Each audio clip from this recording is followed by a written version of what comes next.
সময় মতো বিয়ে সফলতায় যাবে নিয়ে 14-15 বয়সে যদি কুমারী মেয়েরা বিয়ে করে আর 18-20 বয়সে যদি ছেলেরা বিয়ে করে তাহলে 24-25 বয়সের মধ্যেই ওই মেয়ে 10 বছরের যৌবনের স্বাদ পেয়ে যাবে। আর 27-28 বছরে এসেই একটা ছেলে যৌবনের স্বাদ পেয়ে যাবে। এই বয়সটা খুবই মধুর, আবেগ অনুভূতি প্রেম চূড়ান্ত পর্যায়ে থাকে। আর তাদের এই 10 বছর যৌবন উপভোগের ফাঁকেই তাদের সন্তান বড় হয়ে যাবে।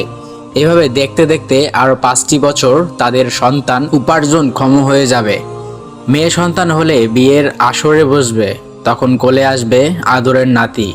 এই উপভোগের মধ্যে যে তারা একটা শক্তিশালী পরিবার ও সংসার গড়ে ফেলেছে অজান্তেই, যেটা ভাঙন অসম্ভব, প্রায় ভাঙনের প্রশ্নই আসে না।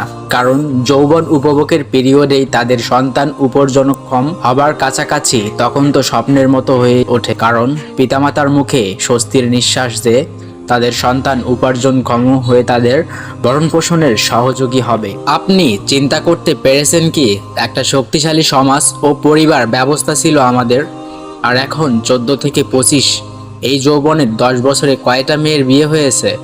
17-18 থেকে 27-28 এই 10 বছরে কয়টা ছেলের বিয়ে হয়েছে? এখন মানুষ এমন পর্যায়ে বিয়ে করে, না থাকে আবেগ অনুভূতি প্রেম যৌবন, না আবেদন। তাই বিয়ের 1 সপ্তাহে পরই এদের সামনে দাঁড়ায় বাস্তবতা। এই বাস্তবতায় সে হিসাব করে তার স্ত্রী থেকে কি পেল, আর তার স্ত্রীও হিসাব করে তার স্বামী থেকে কি পেল।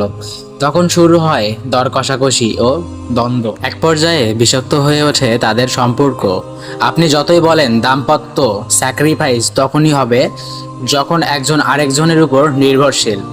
আর আজকের দাম্পত্যে আবেগ অনুভূতি প্রেম ভালোবাসা কিছুই নেই। কারণ অধিকাংশই শিক্ষা জীবনে প্রেম করে সব খইয়ে ফেলে, আর অধিকাংশ ছেলেই পাপ হস্তমৈথুন করে যৌবন হারিয়ে ফেলে।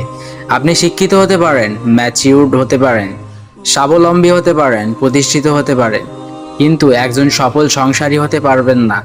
কারণ সংসারের মৌলিক উপাদান হলো প্রেম, আবেগ অনুভূতি, যৌবন আবেগ।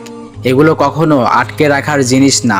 ইচ্ছে করলেই এগুলো টাকা দিয়ে কিনতে পারবেন না, কারণ এখানে টাইম ফ্যাক্টর, আর সেটাই আর্লি বিয়ে। আর এই আর্লি বিয়ের কারণেই আপনি বাপ দাদাদের আমলে ডিভোর্স বলতে কিছু ছিল না। কেন ডিভোর্স হতো না? পোস্টের শুরুতেই বলে দিয়েছি। আধুনিক অভিভাবকদের বলতে চাই, আর্লি ম্যারেজ করলেই আপনার সন্তান বিপদে পড়বে। এই চাবু থেকে বের হন। প্রতিষ্ঠিত হবার অপেক্ষায় রেখে যৌবন ফুরিয়ে যাবার পর বিয়ে করিয়ে দিলে ডিভোর্সের গ্লানি বইতে হবে। তখন ডিভোর্সপ্রাপ্ত সন্তানের ওজন কতটুকু সেটা ভুক্তভোগীই জানে।